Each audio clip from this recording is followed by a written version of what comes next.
Hey there, this is Kevin Johnson, the Community Manager for Starcraft 2 at Blizzard Entertainment. Back with you again to walk through more features coming soon in Heart of the Swarm. If you happen to miss last week's video covering social features, you'll definitely want to check it out. We'll provide a link to that video at the conclusion of this one. In this week's video, we'd like to spend some time covering features designed to make Starcraft 2 a bit more approachable for players coming into the game for the first time, while also offering a few improvements to the multiplayer experience veteran players have come to know and love. Let's take a look. The path for growth as a Starcraft 2 player begins in the matchmaking menu. We have organized this interface to be as approachable as possible for new players, presenting a framework for skill growth as you move through the menu from left to right. The first stop for a new player will be our freshly added training mode. In training, you will be able to hone the basic skills involved in amassing an army for each of the 3 races in the game. As you play against an AI opponent, the game will offer small, reachable goals for the player to strive for and practice. Focus on achieving each of these goals and you should be successful in defeating your enemy. You will be able to choose from one of 3 stages in this mode that will govern the options available to you while building your army. Stage 1 pares everything back to focus on basic ground units and runs at the normal game speed. Build your base, generate a healthy economy, and defeat your enemy. Stage 2 will add more advanced ground units and up the game speed to fast. You will dive even deeper into the system surrounding production and upgrading your new ground units. In Stage 3, the game will unlock all of the available multiplayer units for your race, including air, and will play at the faster game speed. Once you have mastered the practice options available in training mode, you now possess the basic knowledge required to defeat an opponent in Starcraft 2. As the next step in your skill progression, you should consider moving on to our newly added Versus AI mode to test and hone your ability. The options in this mode are simple. Choose to play solo against the AI or with friends in 2v2 or 3v3 matchups.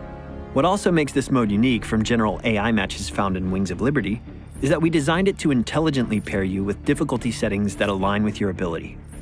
You will no longer need to guess what difficulty you should be playing against. When you first access this mode, you will be asked to play a set of 3 placement matches.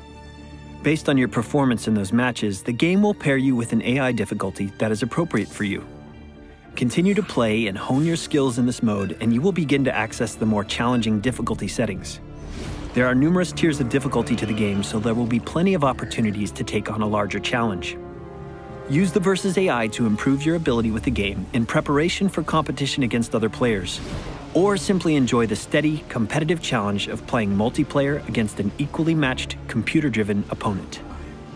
Once you're ready to dip your toe into competition against fellow human opponents, you can take a look at the next menu option available in matchmaking, Unranked Play.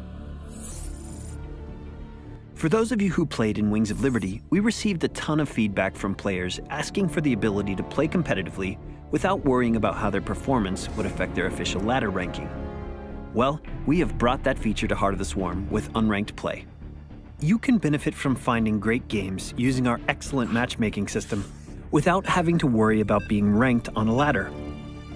If you have actually played ranked games prior to accessing Unranked, the game will use your rating in the ranked ladder as a starting point for Unranked. However, the two will then begin to adjust separately based on your respective performance in each mode.